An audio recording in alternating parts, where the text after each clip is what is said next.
ಯೇಸುವಿನ ಶಿಲುಬೆಯ ಬಳಿಯಲ್ಲಿ ಆತನ ತಾಯಿಯು ಆತನ ತಾಯಿಯ ತಂಗಿಯು ಕ್ಲೋಪನ ಹೆಂಡತಿಯಾದ ಮರಿಯಳು ಮಗ್ದಲದ ಮರಿಯಳು ನಿಂತಿದ್ದರು. ಯೇಸು ತನ್ನ ತಾಯಿಯನ್ನು ಹತ್ತಿರದಲ್ಲಿ ನಿಂತಿದ್ದ ತನ್ನ ಪ್ರೀತಿಯ ಶಿಷ್ಯನನ್ನು ನೋಡಿ ತಾಯಿಗೆ, ಅಮ್ಮ, ಇಗೋ ನಿನ್ನ ಮಗನು ಎಂದು ಹೇಳಿದನು. ತರುವಾಯ ಆ ಶಿಷ್ಯನಿಗೆ, ಇಗೋ ನಿನ್ನ ತಾಯಿ ಎಂದು ಹೇಳಿದನು. ಹಲ್ಲೆಲೂಯಾ. ಯೇಸು ಸ್ವಾಮಿ ಈ ಒಂದು ಮಾತನ್ನ ಹೇಳ್ಬೇಕಾದ್ರೆ ಅವ್ರು ಯಾವ ಪರಿಸ್ಥಿತಿಯಲ್ಲಿದ್ದಾರೆ ಅಲ್ವಾ?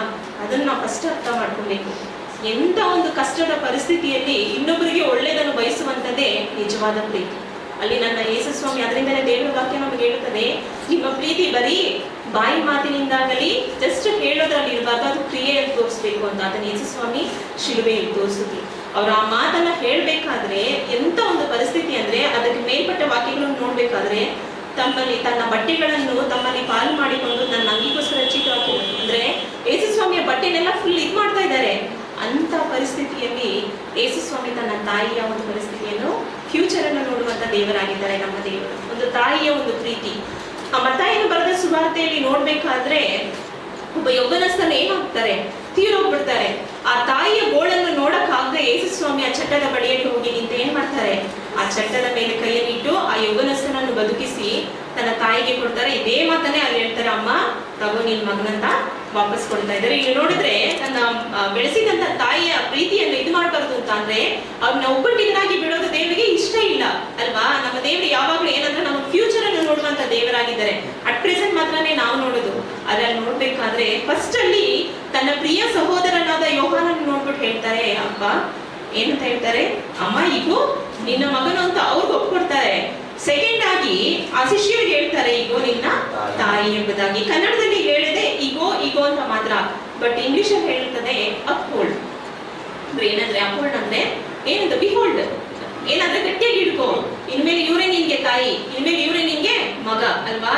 ಅದು ಹೋಗಾದ್ಮೇಲೆ ನಾನು ಇದ್ರಲ್ಲಿ ಇರಲ್ಲ. ಆ ಒಂದು ಇದನ್ನ ಸಂಬಂಧನ ದೇವರು ಏನ್ ಮಾಡ್ತಾ ಇದ್ದಾರೆ, ಅಲ್ಲಿ ಬಿಟ್ಕೊಡ್ಬಾರ್ದು ಅಂತ ತನ್ನ ಪ್ರೀತಿಯನ್ನ ಅಲ್ಲಿ ವ್ಯಕ್ತಪಡಿಸ್ಕೊಳ್ತಾರೆ. ಇನ್ನೊಂದು ಕಡೆ ನಾವು ನೋಡೋದಾದ್ರೆ ಈ ವಾಕ್ಯಕ್ಕೆ ಅನುಸಾರವಾಗಿ ನಾನು ಹಂಗೆ ಹೇಳ್ಕೊಂಡು ಹೋಗ್ತೀನಿ.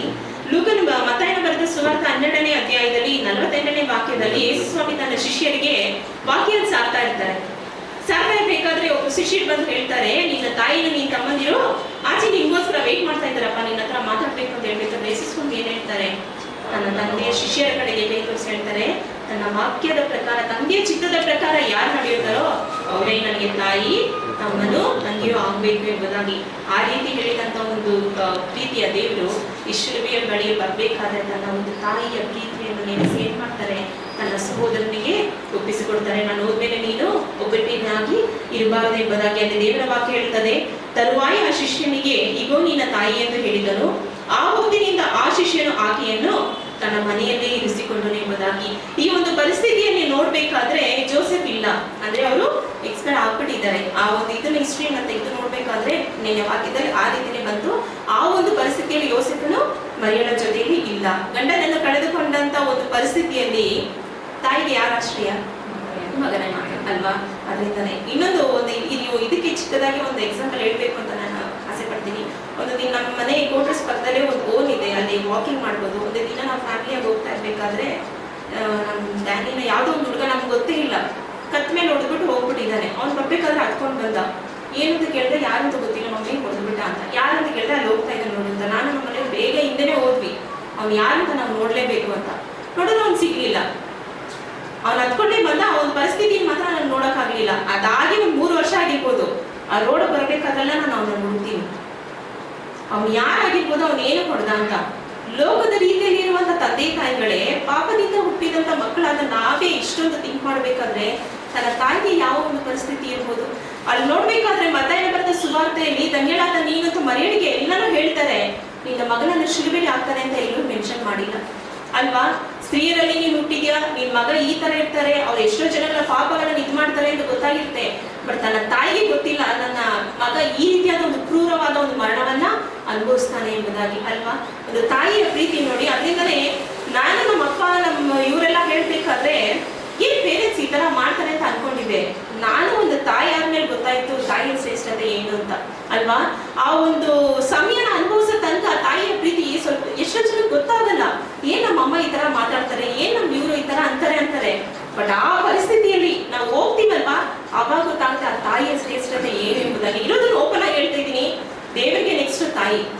ಪ್ರೀತಿಗಿಂತ ಯಾರನ್ನು ನಾವು ಇದು ಮಾಡಕ್ಕಾಗಲ್ಲ. ಯಾಕಂದ್ರೆ ಅದನ್ನ ಅನುಭವಿಸೋದು ಮಾತ್ರನೇ ಗೊತ್ತಾಗುತ್ತೆ. ಬಟ್ ದೇವರ ವಾಕ್ಯ ಹೇಳುತ್ತದೆ ತಾಯಿಗಿಂತ ಒಂದು ಸ್ಟೆಪ್ ಮೇಲಾಗಿ ನಮ್ಮ ದೇವರು ನಮಗೆ ಪ್ರೀತಿ ತೋರಿಸೋದು. ಪ್ರೀತಿ ಅದರಿಂದ ದೇವರ ವಾಕ್ಯ ಹೇಳುತ್ತದೆ ಪ್ರೀತಿ ಎಲ್ಲನ ಸಹಿಸಿಕೊಳ್ಳುತ್ತದೆ ಎಂಬುದಾಗಿ. ಫಸ್ಟ್ ಇದನ್ನ ಸಹೋದರಿ ವಾಕ್ಯ ಕೊಟ್ಟರು, ಕ್ಷಮಿಸುವ ಒಂದು ಇದು ಅಂತ. ಆ ಒಂದು ಮಾತು ಯೇಸು ಸ್ವಾಮಿ ಹೇಳ್ಬೇಕಾದ್ರೆ ದೇವರ ವಾಕ್ಯ ಹೇಳುತ್ತದೆ ಪ್ರೀತಿ 1 ಕೊರಿಂಥ 13 ಪ್ರೀತಿ ಎಲ್ಲನ ಸಹಿಸಿಕೊಳ್ಳುತ್ತದೆ ಅಂತ ಅಲ್ವಾ. ಇವಾಗ ಯಾರೇ ನನ್ಗೆ ನನ್ನ ಮಗ ಅಂದ್ರೆ ತುಂಬಾ ಇಷ್ಟ, ನಮ್ಮ ಹಸ್ಬೆಂಡ್ ಅಂದ್ರೆ ತುಂಬಾ ಇಷ್ಟ, ಯಾರೇ ತುಂಬಾ ಪ್ರೀತಿ ಮಾಡ್ಕೊಳ್ತೀವಿ ಅನ್ಕೊಳ್ಳಿ, ನಮ್ಗೆ ಸರಿಯಾಗಿ ನಮ್ಗೆ ನೋವಾಗಿ ಪಿಂಚ್ ಬಿಟ್ರೆ ಎಲ್ಲ ಹೊಡೆದ್ಬಿಟ್ರೆ ನಾವ್ ಏನ್ ಮಾಡ್ತೀವಿ, ತೆಗೆದು ಒಂದು ಬಾರಿಸ್ತೀವಿಲ್ಲ, ರಿಪೀಟ್ ಮಾತಾದ್ರೂ ಮಾತಾಡ್ತೀವಿ. ಬಟ್ ಅಲ್ಲಿ ಶಿಲುಬೆಯಲ್ಲಿ ಯೇಸು ಸ್ವಾಮಿ ಎಲ್ಲವನ್ನು ಕಳೆದುಕೊಂಡಂತ ಒಂದು ಪರಿಸ್ಥಿತಿಯಲ್ಲಿ ಯೇಸು ಸ್ವಾಮಿ ಹೇಳ್ತಾ ಇದ್ದಾರೆ ಕ್ಷಮಿಸಿ ಅಲ್ವಾ. ಇಷ್ಟು ಒಳ್ಳೆ ದೇವರು ನಾವು ಆರಾಧಿಸುವಂತ ದೇವರಾಗಿದ್ದಾರೆ ಅಲ್ವಾ. ಇಲ್ಲಿನೂ ಕೂಡ ಇಲ್ಲಿ ದೇವರ ವಾಕ್ಯದಲ್ಲಿ ಹೇಳ್ತದೆ, ಆ ವಾಕ್ಯನ ಕೊಡ್ಬೇಕಾದ್ರೆ ದೇವರೇ ಈ ಫಸ್ಟ್ ಟೈಮ್ ನಾನು ಈ ಒಂದು ಶಿಲುಬೆಯ ಬಗ್ಗೆ ಅವಾಗೆಲ್ಲ ಸಭೆ ಕೊಡ್ಬೇಕಾದ್ರೆ ನನಗೂ ಆಸೆ ಆಗ್ತಾ ಇತ್ತು, ಈ ವಾಕ್ಯ ಕೊಡ್ತಾ ಇದ್ದಾರಲ್ಲಪ್ಪ ಒಂದು ಸಲ ಅದನ್ನ ನಾನು ಮಾತಾಡೋಕೆ ಚಾನ್ಸ್ ಕೊಡುತ್ತಾ. ಬಟ್ ದೇವರ ಕೃಪೆಯಲ್ಲಿ ಫಸ್ಟ್ ಟೈಮೇ ತಾಯಿಯ ಒಂದು ಮಗನ ಒಂದು ಪ್ರೀತಿಯ ಬಗ್ಗೆ ದೇವರು ಮಾತಾಡೋದಕ್ಕೆ ದೇವರು ಕೃಪೆ ಕೊಟ್ಟಿದ್ದನ್ನು ನಾನು ಸಲ್ಲಿಸ್ತೇನೆ. ಈ ಒಂದು ಇದನ್ನು ಹೇಳ್ತಾ ಇರ್ಬೇಕಾದ್ರೆ ನನ್ನ ಕಣ್ಣಲ್ಲಿ ನೀರು ಬರ್ತಾ ಇದೆ. ಎಷ್ಟು ಆ ಒಂದು ಇದು ಸ್ಯಾಕ್ರಿಫೈಸ್ ದೇವರ ಒಂದು ಹೆಂಗಂದ್ರೆ ಇಬ್ರು ಕಾಂಪಿಟೇಷನ್ ಅಲ್ಲಿ ಇದ್ದಾರೆ. ತಾಯಿ ಬಂದ್ಬಿಟ್ಟು ದೇವರ ಚಿತ್ತಕ್ಕೆ ಮಗನನ್ನು ಒಪ್ಪಿಸ್ಕೊಡ್ತಾರೆ. ಆ ಚಿತ್ತದ ನಡುವೆಯಲ್ಲೂ ಕೂಡ ಯೇಸು ಸ್ವಾಮಿ ತನ್ನ ತಾಯಿಯ ಒಂದು ಫ್ಯೂಚರ್ ಅನ್ನು ನೋಡಿ ಅಲ್ಲೊಂದು ಸಮಾಧಾನಕ್ಕೋಸ್ಕರ ಒಬ್ಬ ಮಗನನ್ನು ಅರೇಂಜ್ ಮಾಡ್ಕೊಡ್ತಾ ಇದ್ದಾರೆ. ಇವತ್ತು ನಮ್ಮ ಜೀವನದಲ್ಲೂ ಅಷ್ಟೇ ನಾವು ಅನ್ಕೊಂಡಿರ್ಬೋದು ನಮ್ಮ ಪ್ರೀತಿಸಿದಂಥವ್ರು ಎಲ್ಲರೂ ಹೋಗ್ಬೋದು, ಇಲ್ಲ ಇರುವಂತ ಸಂಬಂಧಗಳು ಕಳ್ಕೋಬಹುದು ಅಂತ. ಅದಕ್ಕೆ ಮಿಗಿಲಾಗಿ ಅದಕ್ಕೆ ಈಕ್ವಲ್ ಆಗಿರುವಂತ ಒಂದು ಪ್ರೀತಿಯನ್ನು ದೇವರು ನಮಗೆ ಕೊಟ್ಬಿಟ್ಟು ಹೋಗಿದ್ದಾರೆ. ಹಾಲೆಲೂಯಾ. ಈ ಒಂದು ಸಣ್ಣ ವಾಕ್ಯದ ಮೂಲಕ ದೇವರು ನಮ್ಮೊಂದಿಗೆ ಮಾತನಾಡೋದಕ್ಕಾಗಿ ದೇವರಿಗೆ ಸ್ತೋತ್ರ.